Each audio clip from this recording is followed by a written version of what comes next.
Ahora. Hola, bienvenidas a todos. Mi nombre es Fanny Fernández. Trabajo como asesora de padres para NAMI Minnesota. NAMI significa Alianza Nacional sobre Condiciones de la Salud Mental. Y aquí estoy con mi compañera. Hola, yo soy Renee. Yo soy la coordinadora de programas de jóvenes en NAMI Minnesota. Bueno, hoy vamos a estar teniendo una conversación, una charla donde los invitamos a todos a poder participar, haciendo preguntas. Y la conversación de hoy es cómo ayudar a estudiantes a triunfar. Primero que nada, nosotros en NAMI no somos profesionales de salud mental, sino que somos personas que trabajamos, hemos tenido experiencia con familiares que han tenido alguna condición de salud mental, o nosotros mismos, ¿verdad, René? Sí. Bueno, la salud mental sabemos que es un estigma cuando se trata de conversar un poquito sobre todo este tema. Entonces la invitación nuestra es a que podamos participar. Pueden ustedes también hacer preguntas en el chat y también pueden mandar mensajes si quieren que después nos conectemos con ustedes. ¿Podemos empezar? ¿Sí? Bueno, la educación es la herramienta más poderosa que podemos usar para cambiar el mundo. Esto lo dijo Nelson Mandela. Y la conversación de hoy, como dijimos, va a ser las diferencias, los beneficios que hay al obtener educación especial para nuestros hijos. Entonces, nuestros objetivos de hoy, vamos a entender educación especial y IEPs. Esto significa Individualized Education Plan en inglés o Plan Educativo Individualizado en español. También vamos a aprender sobre los planes de secciones 504 o Section 504 plans. Vas a escuchar mucho en las escuelas. Leyes sobre la reclusión y las restricciones. Reglas sobre las suspensiones y también cómo resolver desacuerdos. Bueno, hay algo que me preocupa sobre mi hijo y esta es una pregunta que muchas veces uno puede tener cuando somos mamás, cuando tenemos nuestros hijos. Hay comportamientos que tal vez por momentos nos puede preocupar. Entonces aquí va un poquito de lo que nos puede ayudar. Todos los niños tienen dificultades. Sabemos que cada niño tiene su comportamiento, su forma de expresar y de también comunicar cuando están bajo estrés, como cualquier persona. Y aquí en las escuelas vamos a hablar un poco. A veces sabemos de que nuestros hijos nos puede dar preocupación cuando sacan malas notas, cuando tienen bajas calificaciones, ¿verdad?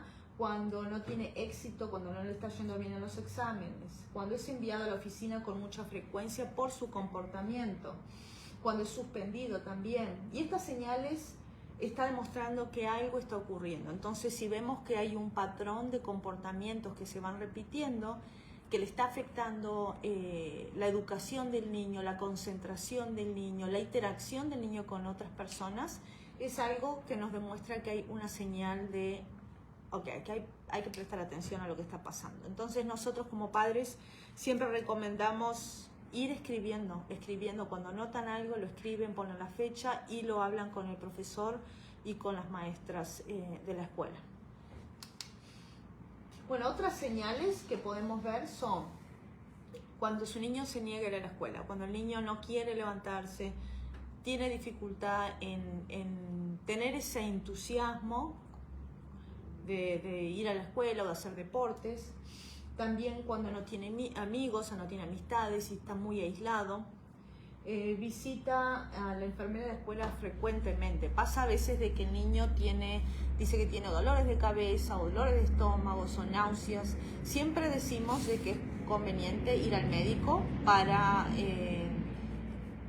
darnos cuenta de que no es algo físico, pero cuando ya esto pasa frecuentemente es porque hay algo ahí que el niño tal vez es la forma que expresa sobre su estrés y tal vez su ansiedad le está dando náuseas. Tal vez su depresión le pueda dar dolor de cabeza. Entonces son señales que pueden estar conectadas con la salud mental. El niño también puede tener dificultad en hacer amistades, en interactuar con otros. Y si no está leyendo en un nivel, por ejemplo, de tercer grado, si el niño no está teniendo un nivel académico como lo tiene la clase, puede que tenga alguna dificultad o necesite un apoyo extra. Bueno, entonces, ¿qué debemos hacer si vemos estas señales? Primero, hay que saber tus derechos. Algunas leyes que son muy importantes con los derechos para personas con discapacidades son IDEA, Esto significa Individuals with Disabilities Education Act en inglés o Acto de Educación para Individuos con Discapacidades en español. Y esta ley dice que todos los niños tienen el derecho a una educación en un lugar que es una educación público y gratis. Y esto muchas veces van a decir FAPE para esto, Free and Appropriate Public Education. Y necesita ser en su ambiente menos restrictivo. O vas a ver muchas veces LRE, significa Least Restrictive Environment en inglés. Y entonces esto significa que tu hijo tiene el derecho a una educación que va a funcionar para él o ella en una manera que es menos restrictivo. Entonces, para muchos niños necesitan estar en una aula típica y capaz necesitan algunos servicios afuera de la aula. O no necesitan estar afuera del aula, pero necesitan otro adulto para ayudarles. A otros, lo que es menos restrictivo es estar en una escuela especial, porque necesitan más servicios. Pero significa que van a encontrar los servicios perfectos para su hijo, que es menos restrictivos, que permite a su hijo a tener una educación. Otro es la sección 504 del Acto de Rehabilitación. Y esto dice que personas con discapacidades no pueden recibir discriminación y niños con una discapacidad tienen que tener acceso igual a la educación. Entonces significa que si tiene una discapacidad, nadie puede discriminar, nadie puede discriminarte. Y también los niños necesitan acceso a su educación. Debemos poner acomodaciones para ayudarte a recibir su educación. Bueno, respuesta a intervención. Respuesta a intervención es un proceso que escuelas usan para niños que tienen dificultades académicas y con el comportamiento. Aquí vemos que hay 3 niveles diferentes. El primero sería educación general, exámenes universales que serían exámenes generales para todos los niños. El segundo es para niños que necesitan un poquito más de apoyo, grupos más pequeños. Y el tercero sería nivel más intenso o más individualizado. Puede incluir servicios de educación especial. O sea, de que niños que tengan o necesiten o requieran más apoyo, este plan de educación se va a adaptar a la necesidad de nuestro hijo. Entonces, de la forma que se arregla, digamos, esta educación le va a beneficiar para que nuestro hijo pueda tener suceso y pueda aprender académicamente. Bueno, ¿qué es educación especial? Creo que muchas veces, por ejemplo en Latinoamérica, no sé, lo podemos llamar de diferentes formas, pero en muchos lugares no se escucha hablar de educación especial. Aquí fue que realmente aprendí un poco más sobre el tema de educación especial y los temores que hay alrededor de ese tema, porque muchos pensamos de que si nuestro hijo recibe educación especial, tal vez no va a encontrar un trabajo cuando sea grande o va a ser discriminado de alguna forma. La importancia de ver los beneficios que nuestros hijos pueden tener y nosotros como padres también, porque vamos aprendiendo a cómo mejor apoyar a nuestros hijos. Y aquí explica, educación especial es enseñanza especializada y otros servicios relacionados designados para ayudar al estudiante a aprender y a tener éxito en la escuela. Es una educación adaptada para las necesidades del niño. Entonces, aquí en este caso estamos hablando como que si fuésemos un equipo.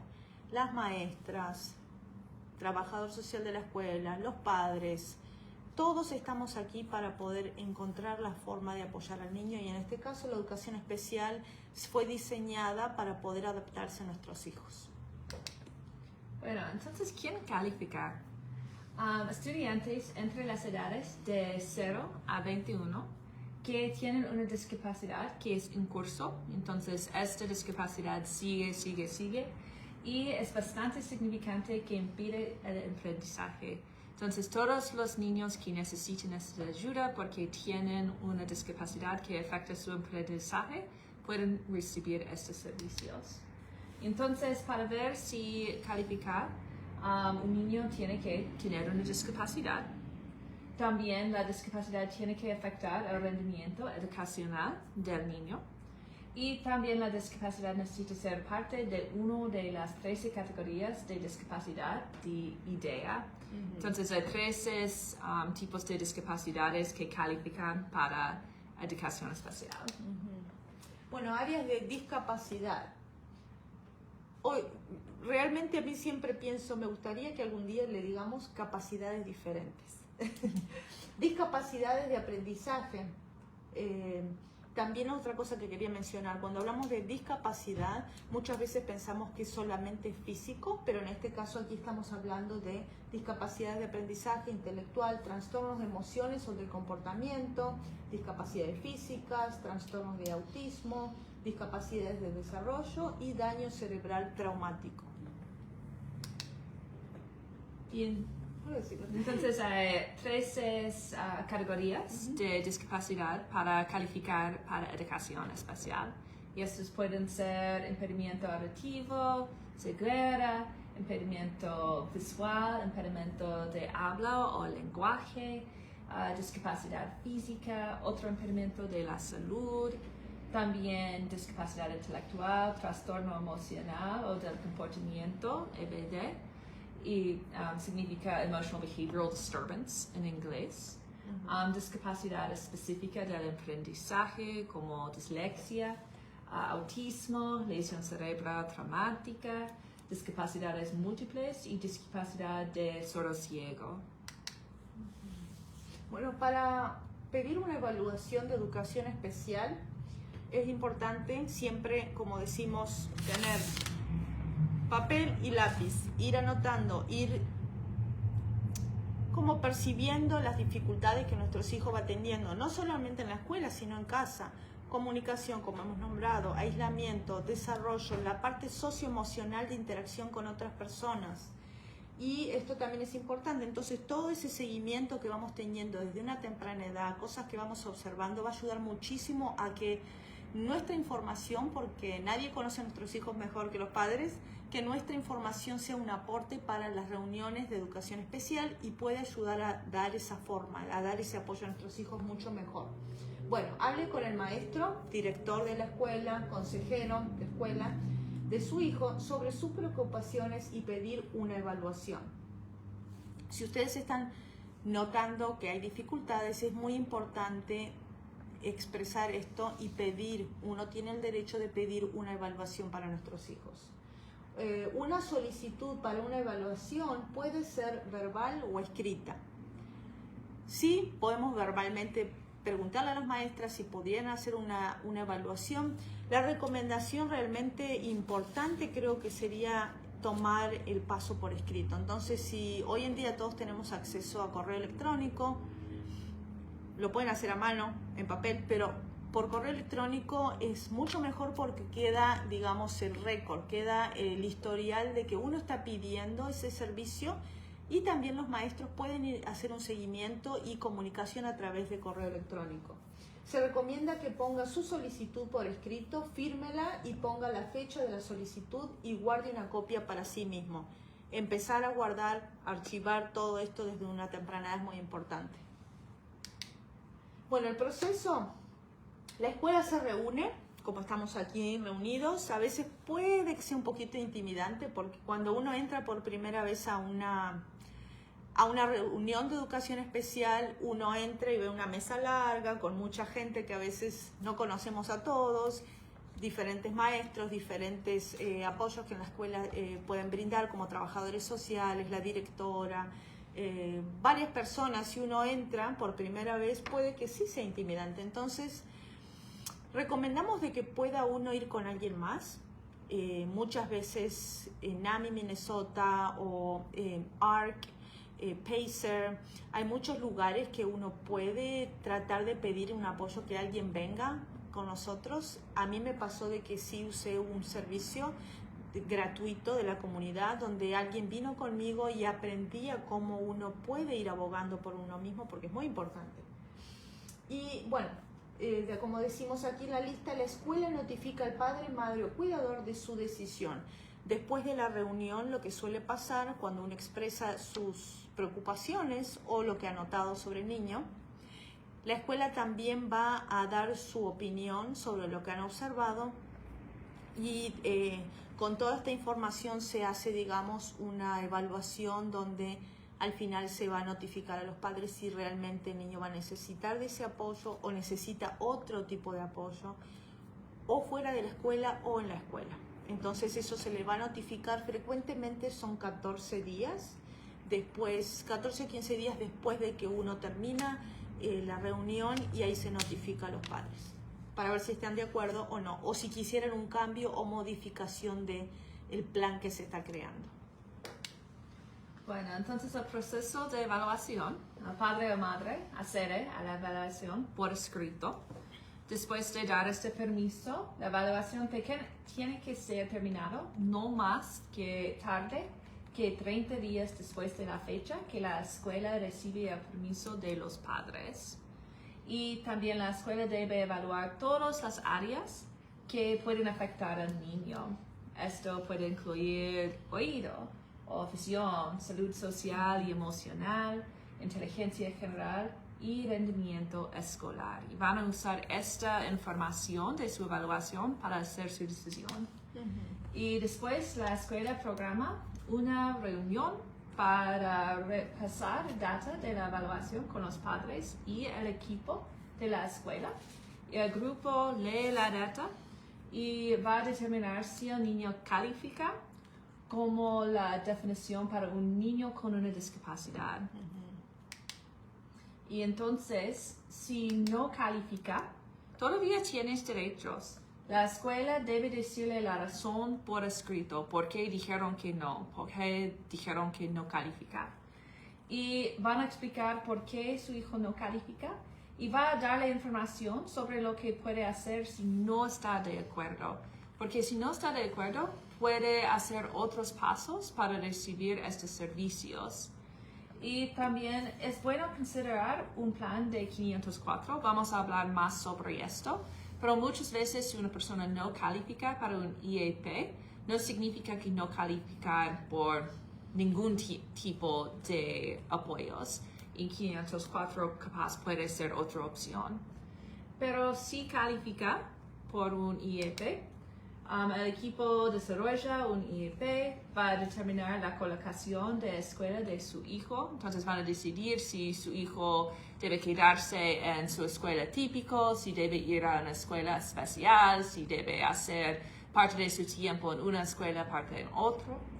También van a hacer objetivos razonables para el niño. ¿Qué queremos que su hijo va a aprender? Y también va a desarrollar modificaciones y apoyos para su hijo y va a incluir servicios relacionados. Entonces, estos son servicios que ayudan a su hijo a aprender, pero no son típicamente académicas. No se puede recibir esos servicios por un maestro. Y algo importante que al estar hablando de esto recuerdo conversaciones que he tenido con otras personas y recordar de que cada persona tiene su forma independiente de aprender. Por más de que estemos todos en una sala de clases, hay niños que aprenden de diferente forma, como los adultos también, que hay veces que estamos hablando y percibimos las cosas de diferentes puntos, ¿verdad? Entonces, esto en sí es una forma de poder adaptarnos a la necesidad de nuestros hijos. Y vuelvo a repetir esto porque sé de que a veces es difícil, uno piensa, vienen con ese estigma, ¿no? De, bueno, si se dice que mi hijo tiene discapacidad, entonces va a ser como marcado para el resto de su vida como menos, como que está mal. Y en realidad no es así. La verdad es que es muy afortunado de que uno pueda recibir el apoyo que necesita a cómo lo necesita. Entonces, lo que va a ayudar en sí es que nuestros hijos puedan salir adelante, puedan aprender, puedan desarrollarse a su propio paso y ritmo, y nosotros como padres estamos apoyándolos en ese proceso. Entonces quería remarcar eso un poquito. Bueno, ¿qué debe hacer si no está de acuerdo con los resultados de la evaluación de educación especial? Si hay algo que nosotros vemos que conozco a mi hijo, no creo que se adapte a ese plan, me gustaría cambiar algo, bueno, si no está de acuerdo con los resultados, tiene el derecho de tener una evaluación educacional independiente. Un IEE Es una evaluación por un profesional calificado que no es un empleado de la escuela, o sea, de que es un profesional o alguien que va a estar fuera de la escuela, no está en el sistema escolar, que puede también hacer esa evaluación para que nuestros hijos reciban. O también una segunda opinión. A veces se le hace en la escuela y a veces decimos, bueno, no estoy de acuerdo con esto. Estarían de acuerdo, le pueden hablar al equipo, ¿verdad? Estarían de acuerdo en cambiar o ajustar algo en este plan.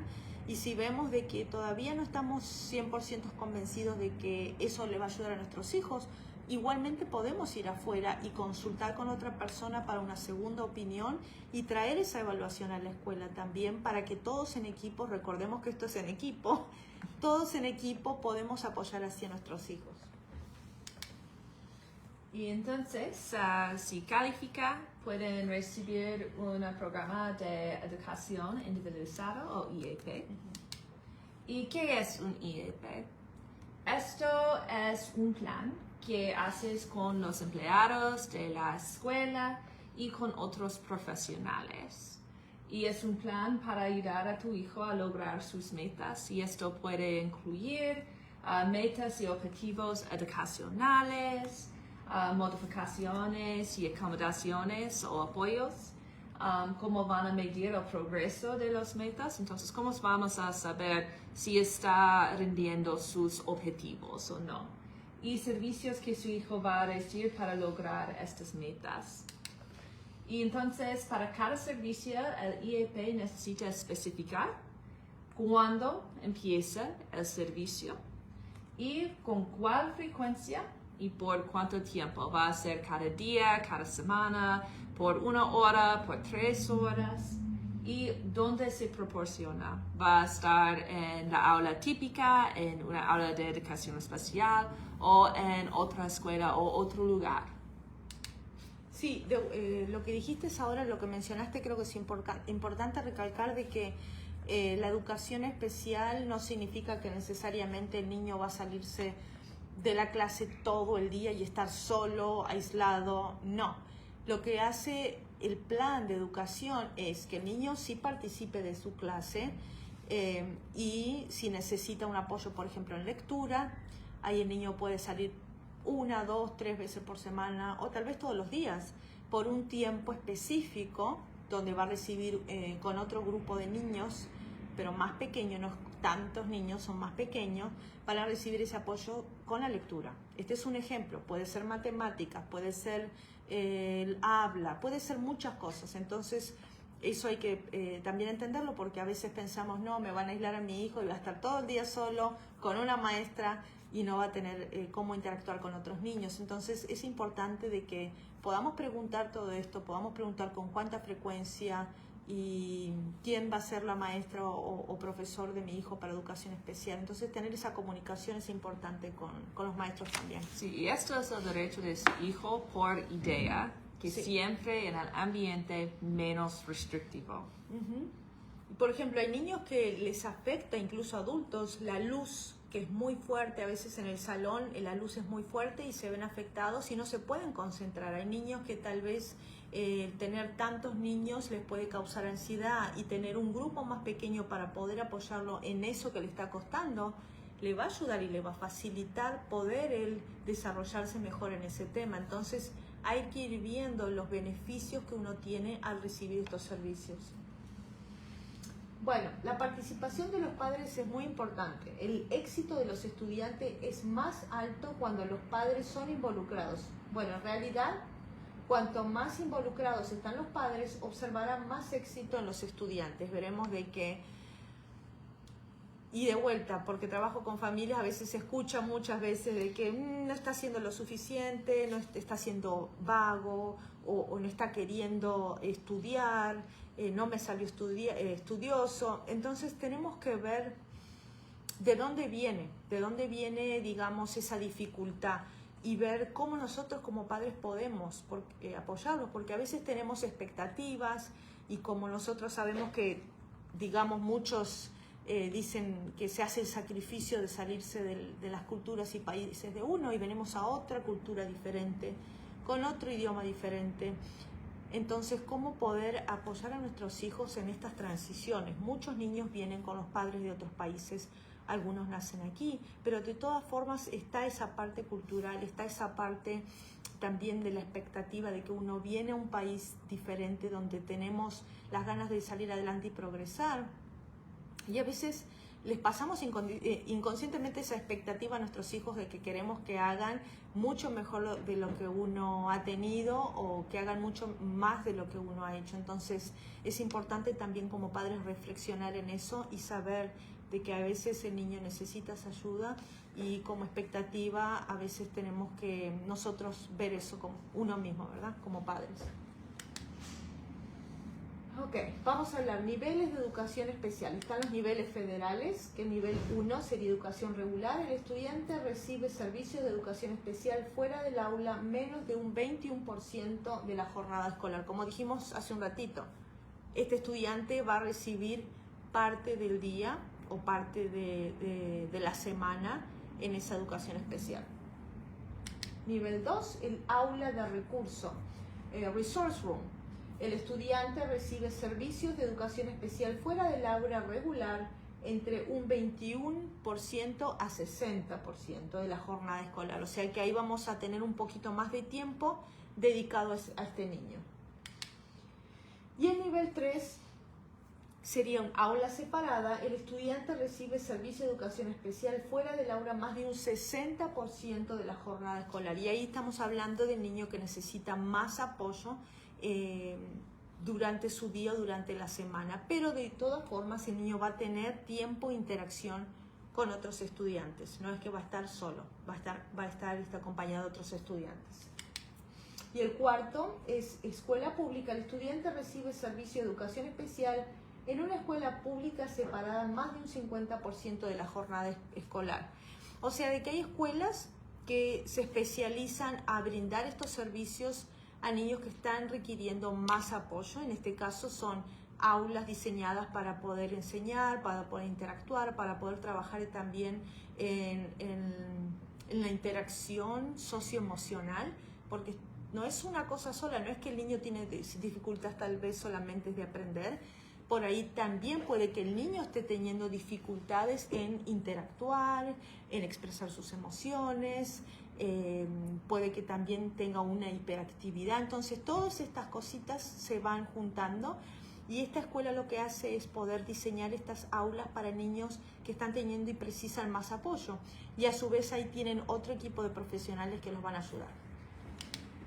Y la escuela, el nivel 5, la escuela privada, el estudiante recibe servicios de educación especial en una escuela privada separada más de un 50% de la jornada escolar. O sea de que está la privada y la pública con más de un 50%. Entonces, muchas veces escuchamos muchos mitos sobre los IEPs y también es importante saber las realidades de los IEPs. Después de desarrollar un plan de IEP, los servicios de educación especial no pueden empezar sin el consentimiento escrito de los padres. Entonces, siempre necesitas estar de acuerdo para tener estos servicios para su hijo. También un madre o padre puede pedir una reunión de IEP en cualquier momento y el distrito escolar necesita proporcionar una reunión dentro de 10 días de la solicitud y un niño con un IEP será reevaluado por lo menos cada 3 años para determinar si todavía califica. Entonces, por lo menos cada 3 años van a evaluar su hijo para ver si califica. Pero si tú quieres cambios antes de estos 3 años, puedes decir, queremos una reunión para evaluar esa situación y necesitan hacerlo dentro de 10 días.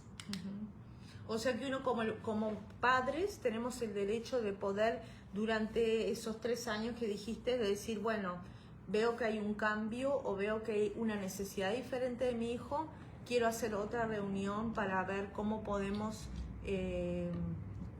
renovar, digamos, o transformar ese plan. Entonces, a veces se hacen algunos ajustes y a veces se hacen recomendaciones también. Y entonces, ¿cuáles son los servicios que proporciona la educación especial? Enseñanza especializada, Entonces, esa es instrucción que es diseñada específicamente para cubrir las necesidades de un niño con una discapacidad. Y entonces, esto es enseñanza específicamente para su hijo, no para todos los hijos de su edad, solamente para las necesidades de su hijo. También es instrucción que ayuda a un niño a aprender la información y habilidades que otros niños están aprendiendo. Y entonces, ¿cuáles apoyos necesita su hijo para poder aprender lo que los otros estudiantes están aprendiendo? Y también instrucción proporcionada sin costo a los padres. Esto es muy importante. Recuerda que su derecho es una educación gratis y apropiado y público para su hijo. No necesitas pagar por esta instrucción especial. Otra cosita que quería mencionar que es muy importante, una vez me preguntaron, ¿y será que mi hijo va a tener que pagar cuando cumpla 18 años por estos servicios? Y no es verdad. La escuela tiene fondos para poder dar estos servicios gratuitos a la comunidad cuando se trata de escuelas públicas, ¿verdad? Bueno, servicios relacionados. Servicios relacionados son servicios que ayudan a estudiantes a lograr sus objetivos, pero no pueden ser proporcionados por un profesor. Algunos servicios relacionados incluyen la fisioterapia, transportación, que van a casa, por ejemplo, si los padres no podemos dar transporte a nuestros hijos, proveer transporte. Si el niño tiene una educación especial o un IEP, el niño califica para poder recibir transporte, ya sea con una minivan, una camionetita pequeña o un autobús de escuela pequeño, porque también a veces se recoge a otros niños en el área. Entonces uno puede recibir transporte, consejería y habilidades sociales. Entonces todo esto está incluido en el plan de nuestros hijos. Bueno, si un niño necesita intervención de comportamiento en su IEP, primero tenemos que empezar con una evaluación funcional del comportamiento, FBA, no FBI, FBA. Bueno, colecciona o se junta la información sobre los comportamientos difíciles, y en esto vamos de vuelta a lo que dijimos hoy, poder nosotros como padres proveer información, ir llevando un diario donde anotamos días. Este día pasó tal cosa, este otro día pasó tal otra cosa, no sé, en el club de niños, en el gimnasio. Entonces vemos los comportamientos, las dificultades, las interacciones, y ir anotando, porque esto va a ayudar mucho a la evaluación. Bueno, las preguntas que podemos hacer serían: ¿cuáles comportamientos vemos? ¿Qué estamos viendo que nos da, digamos, una señal de que hay una dificultad? ¿Qué lleva a estos comportamientos? ¿Cuáles consecuencias recibe el niño para estos comportamientos, negativos o positivos? ¿Y qué gana el niño por hacer estos comportamientos? Por ejemplo, más atención, salir de clase, etc. Bueno, voy a dar un ejemplo rapidito. Esto me hace acordar a algo de que escuché. Había un niño de que las maestras le llamaban la atención porque era muy distraído. Entonces el niño le gustaba mucho jugar con dinosaurios y juguetes. Entonces se dio cuenta de que al no prestar atención y hacerlo más frecuentemente, lo enviaban a veces a un lugar donde el niño iba a pensar, pero le daban juguetes. Entonces el niño se dio cuenta, bueno, si hago este comportamiento voy a tener juguetes. Entonces de ver eso, ¿no? Las señales. Como decimos, nosotros conocemos a nuestros hijos y conocemos el comportamiento o lo que puedan potencialmente hacer, entonces comunicar esto con las maestras es muy importante. Y bueno, nos ayuda a descubrir por qué ocurre un comportamiento y nos guía para planear cómo prevenirlo y cambiarlo, modificando el plan, digamos. Plan de intervención de comportamiento. Entonces aquí estamos, se me mezcló todo, estaríamos hablando de cómo podemos modificar, hacer una intervención en este plan. Y bueno, usaríamos la información del FBA, que fue lo que mencionamos hace unos minutos, el escrito por el equipo de IEP, que puede identificar los antecedentes, desencadenantes lentos y rápidos, comportamientos, consecuencias positivas y negativas. Y este plan decide cómo los trabajadores de la escuela van a motivar el comportamiento deseado mientras se disuade el comportamiento negativo. O sea que vamos a tratar de trabajar con el niño si vemos de que el niño está teniendo comportamientos, como dice ahí, positivos o negativos. ¿Cómo podemos trabajar para que el niño pueda expresar ese comportamiento de otra forma y pueda, digamos, desahogarse o encontrar técnicas de apoyo que lo apoyen a él mismo para poder cambiar ese comportamiento de una forma que le pueda ayudar a él y al entorno, a los que están trabajando con él? ¿Y hay límites con una evaluación funcional de comportamiento? El comportamiento puede ser un síntoma de una enfermedad, como una condición de la salud mental. Y síntomas no necesitan un desencadenante y usualmente no tienen un antecedente. Entonces lo que estamos diciendo es con esta evaluación estamos viendo qué está ocurriendo, qué está causando estos comportamientos, qué consecuencias reciben, como un niño no le gusta matemáticas, tiene comportamientos malos y entonces va a la oficina como consecuencia, pero eso significa que no necesita hacer sus matemáticas. Entonces podemos ver, por eso está teniendo esos comportamientos, no le gusta matemáticas y se puede salir y si haces estos comportamientos. Pero cuando es una enfermedad, esto no es el caso. No es que hay algún antecedente o que hay una consecuencia que el niño quiere, está actuando con los síntomas y muchas veces esto es afuera de su control. Y entonces en estos casos una evaluación de comportamiento no es muy útil porque no piensa en esa idea de que puede ser un síntoma de una condición de la salud mental. Y entonces hay algo más que necesita que simplemente consecuencias si hay una condición. Y si cree que su hijo puede necesitar una evaluación para educación especial, pero todavía no ha sido evaluado, el estudiante tiene todos los derechos que recibiría un estudiante que ya se identifica como un estudiante de educación especial. Entonces van a ser algunas protecciones o derechos por ser un estudiante con una EEP o un estudiante en la educación especial. Y aunque su hijo no ha empezado esos servicios, todavía tiene esas protecciones, tiene estos derechos. Bueno, vamos a hablar de mitos y realidades, cosas que uno ha escuchado que en realidad son rumores que no son ciertos, y vamos a hablar de la realidad. Bueno, un mito sería: padres van a necesitar devolver pagos a la escuela por servicio de educación especial cuando el niño cumpla 18, es lo que dijimos hace un rato. La realidad es que todos los servicios de educación especial son gratuitos, totalmente gratuitos por ley. Otro mito es cuando su hijo recibe educación especial, nunca va a salir de ese apoyo, va a estar el resto de su vida recibiendo ese apoyo. Bueno, siempre se evalúan los estudiantes para ver si la educación especial es todavía apropiada. Nuestros hijos van cambiando, el entorno puede ir cambiando, el apoyo que nuestros hijos van a ir teniendo también puede que mejore o modifique. En vez de mejore lo voy a rectificar, que modifique su forma de interactuar o su forma de aprender. Entonces tenemos que ir viendo eso. Y también, ¿dónde me quedan? Si no necesitan más servicios de educación especial, se darán los servicios que son apropiados. O sea, de que tal vez no necesite un plan tan extenso con tanto apoyo, sino de que tal vez el plan pueda modificarse a recibir menos cantidad de tiempo, menos días o un servicio diferente. Otros mitos y realidades. Si mi hijo usa educación especial, no va a poder ir a la universidad, obtener trabajo o ganar tanto dinero. Esto es un mito muy común para padres. Si mi hijo entra a este programa, no va a poder tener un futuro como un adulto, pero esto no es la verdad.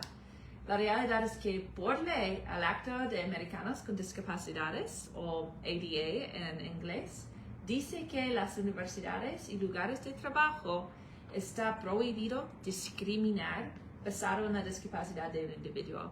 Y entonces no importa que su hijo tiene una discapacidad, las universidades o trabajos no pueden discriminar por esto. y ayudar a su hijo a obtener los apoyos que necesitan va a darle más oportunidades en la educación y el trabajo.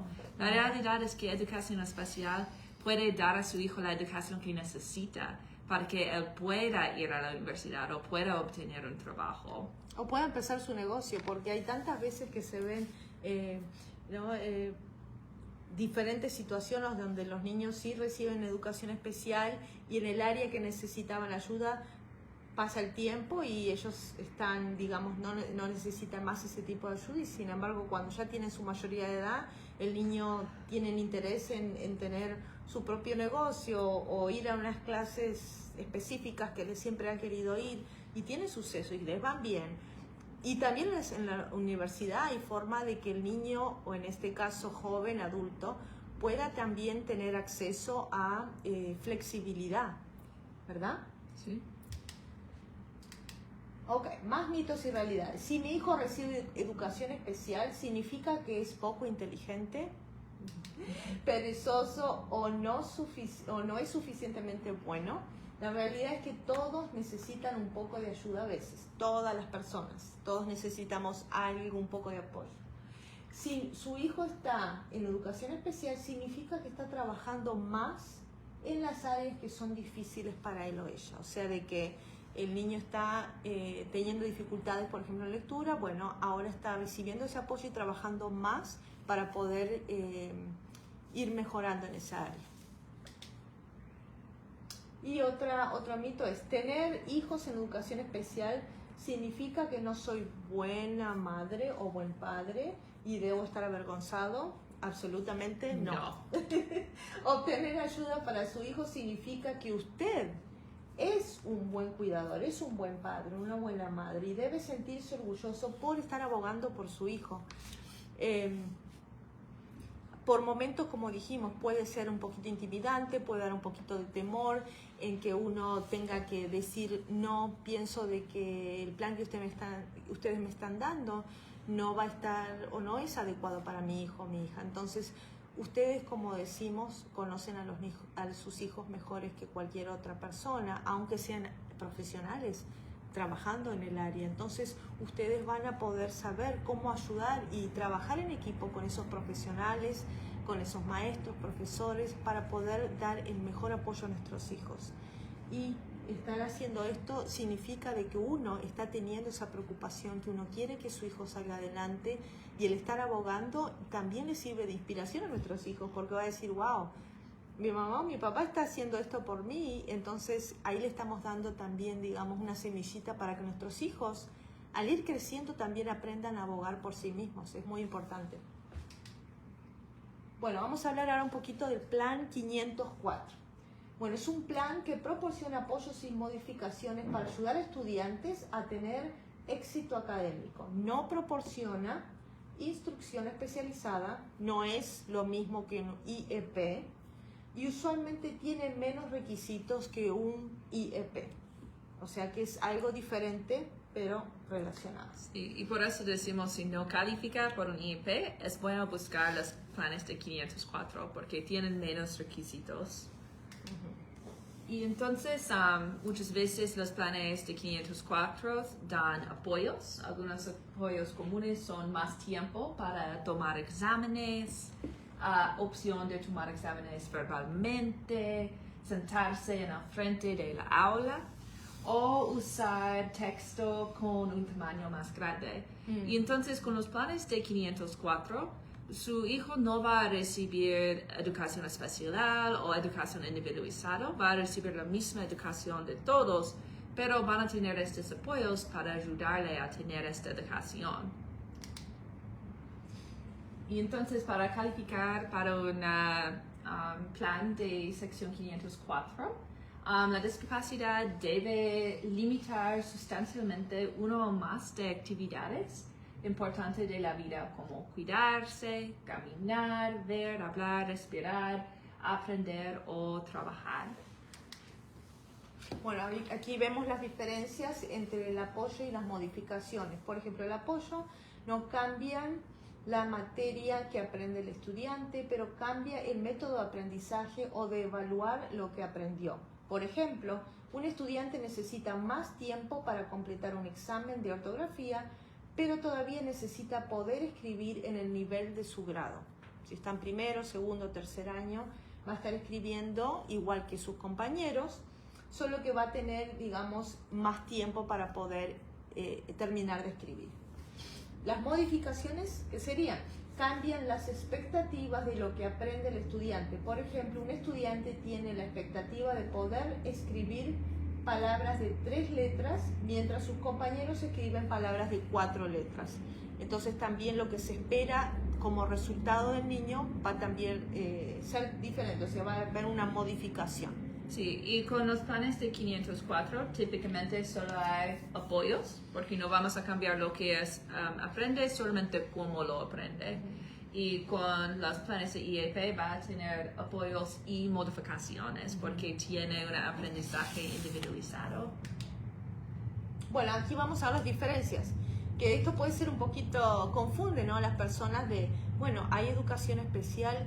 ¿Y qué es 504? ¿Qué es el plan 504? ¿No es lo mismo? Bueno, aquí vemos. El IEP es protegido por IDEA. ¿Y las siglas? Individuals with Disabilities Education Act o Acto de Educación para Individuos con Discapacidades. El 504 es protegido por sección 504 del Acto de Rehabilitación. Y todo esto son padres como nosotros que estamos abogando por nuestros hijos y personas que están en la ley, que escuchan las necesidades que nuestros hijos tienen y las personas que van abogando van a ir desarrollando y dándole forma a este tipo de leyes que protegen a nuestros hijos. Entonces, por eso la importancia de que uno abogue por nuestros hijos y para que ellos también aprendan a abogar. Después tenemos en el IEP requisitos estrictos de discapacidad para calificar. Sí, recuerden que hay las 13 categorías de discapacidad con IDEA.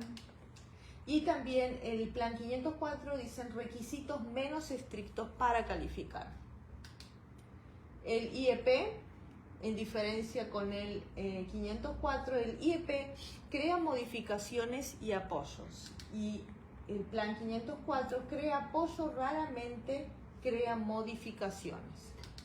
El IEP permite instrucción especializada afuera del aula regular. Fuera del aula el niño va a estar teniendo, como dijimos, un apoyo extra, va a salir por un tiempo y recibir, en este caso, si damos el ejemplo de lectura, un apoyo extra sobre lectura. El plan 504 no crea instrucción especializada, crea apoyo dentro del aula regular, o sea que el niño no va a estar saliendo del aula para recibir ese apoyo, sino que dentro del mismo aula se va a estar modificando la forma en que va a recibir ese aprendizaje.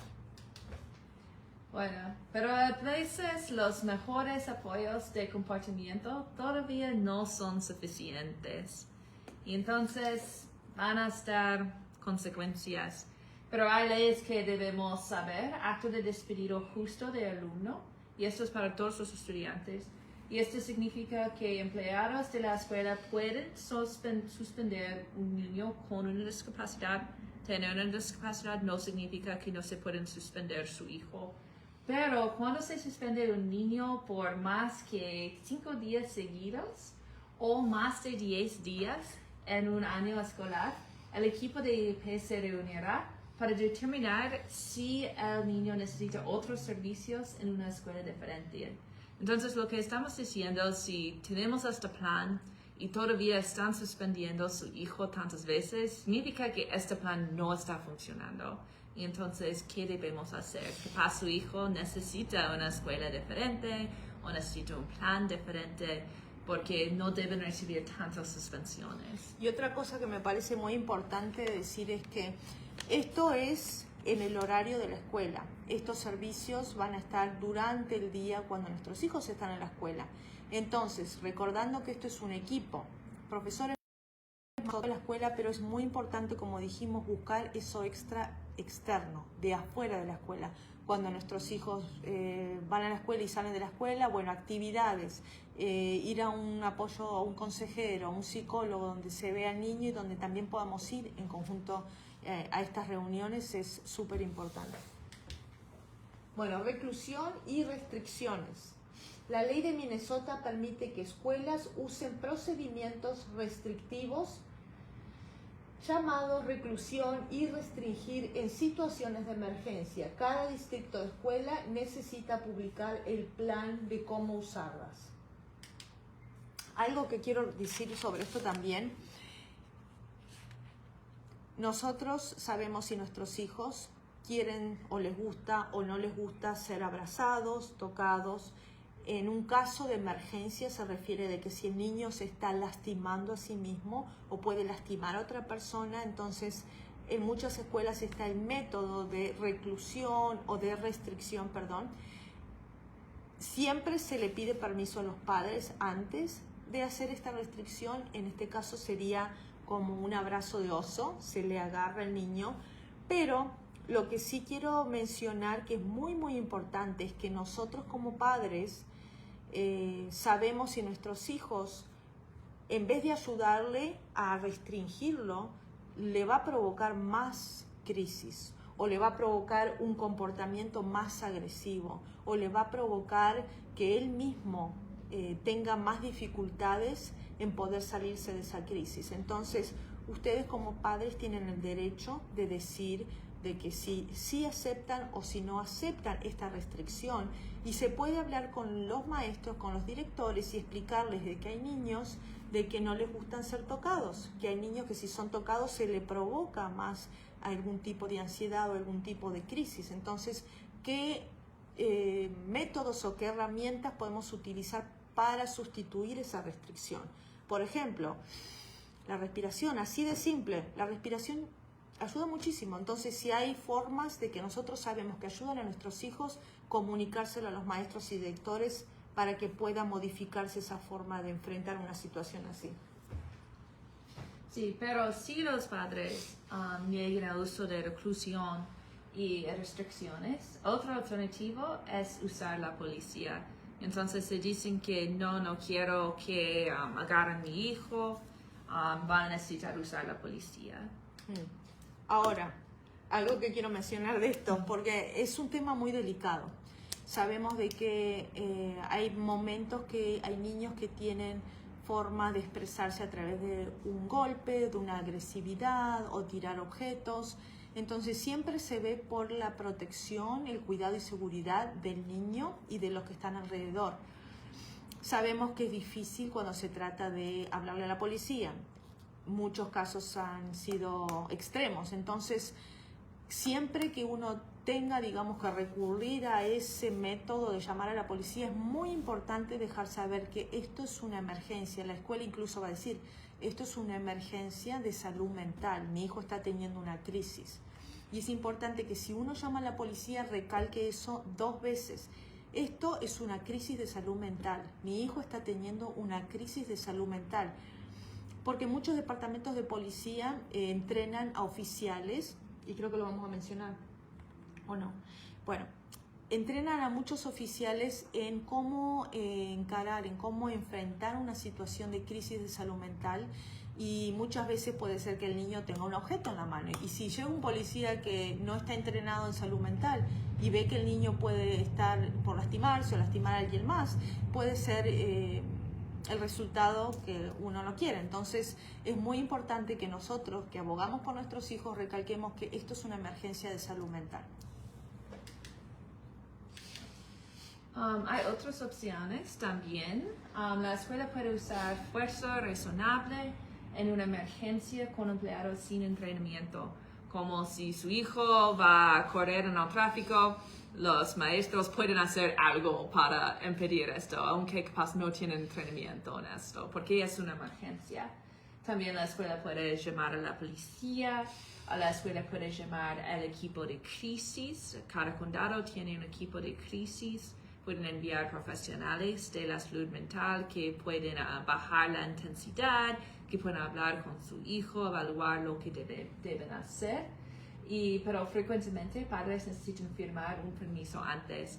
Y para mí, yo prefería que la escuela usara el equipo de crisis en vez de la policía. Entonces creo que es bueno, si cree que su hijo va a tener algunas crisis de salud mental, firmar que está bien que la escuela llame al equipo de crisis. También la escuela puede aplicar para una beca para consultar con un experto de comportamiento o con otros expertos. Entonces, ¿qué pasa? La escuela puede recibir dinero para usar un experto en comportamientos para ayudar a decidir lo que debemos hacer para ayudar a su hijo, para apoyar a su hijo y para evitar estos comportamientos difíciles.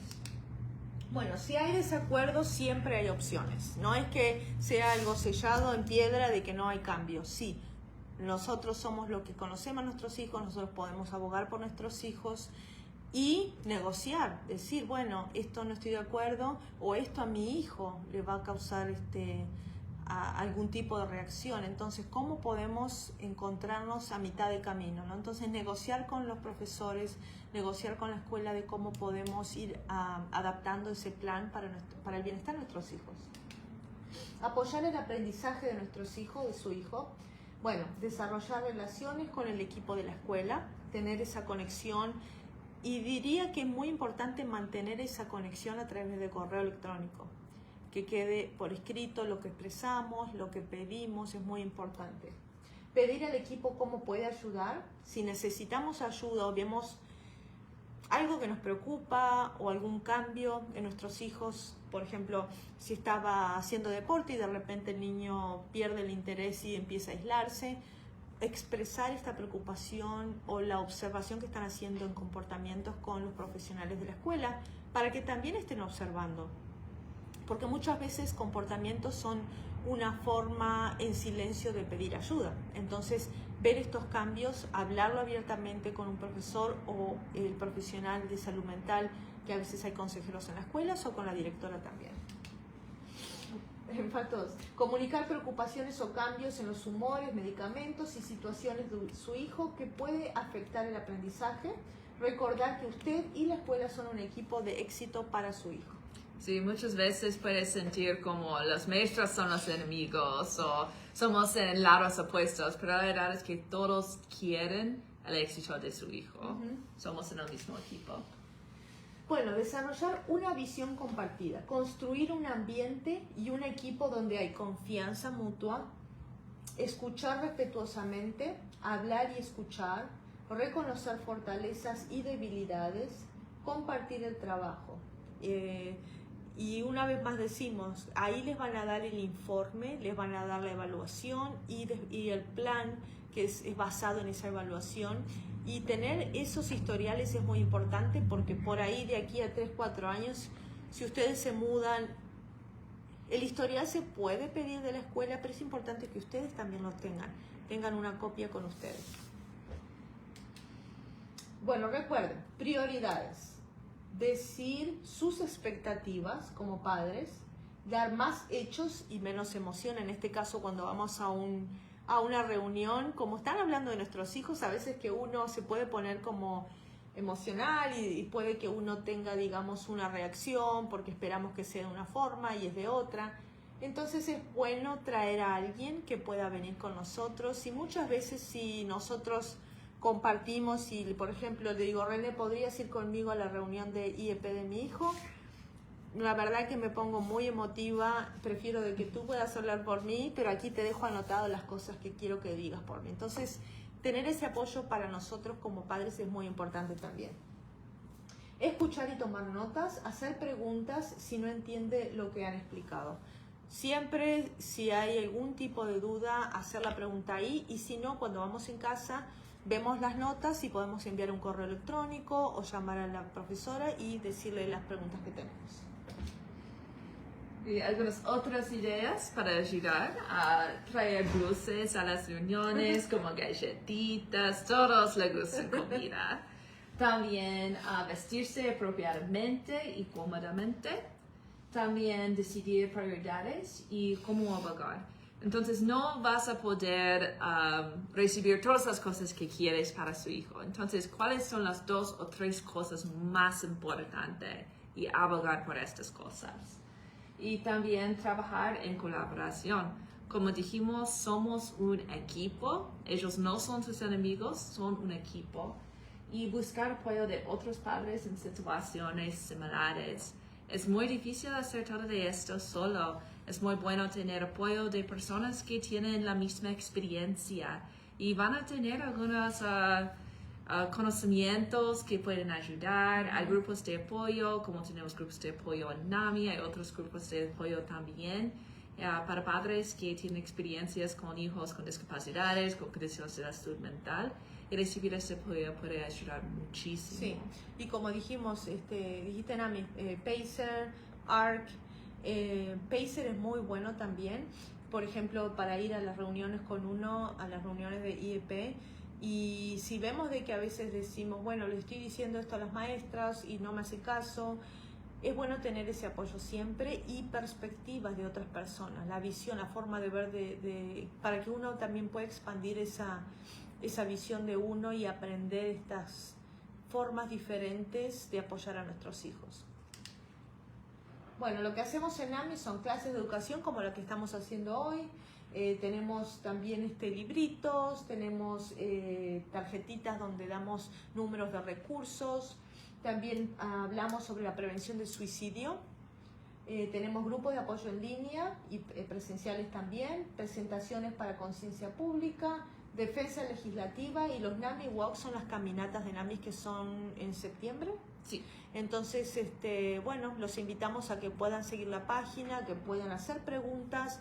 Si no hay preguntas en este momento, si se les ocurre algún tipo de preguntas después, pueden incluso poner en el comentario o pueden enviar un correo electrónico. Ahí podemos poner el correo electrónico general de NAMI. Y también si quiere apoyar a NAMI Minnesota, lo más importante es abogar por un sistema de salud mental mejor. La realidad es que nuestro sistema de salud mental no está roto, nunca fue construido. También puede asistir a un evento, inscribirse para nuestro boletín informativo, ingresar a una filial, también ser un patrocinador, ser un voluntario o donar. Y aquí está nuestra información de contacto. Si tienen preguntas, si quieren saber más sobre nuestros servicios o necesitan ayuda con manejar alguna situación con la salud mental, hablan con nosotras y podemos ayudarle a encontrar los recursos que necesitan. A conectar con los recursos, que hay muchos, aquí en Minnesota hay muchísimos recursos. Entonces, bueno, gracias por participar, que tengan un buen resto del día y aquí estamos a las órdenes. Y otra cosa, nos ayuda mucho si nos evalúan para saber lo que podemos hacer mejor, lo que ya hacemos bien. Tenemos un QR code para hacer esto y también vamos a poner en el chat nuestro link para hacer nuestra evaluación. Como dije, es muy útil para nosotras para saber lo que podemos hacer mejor. Muchas gracias por venir hoy. Siempre pueden contactar a nosotras dos y sigan.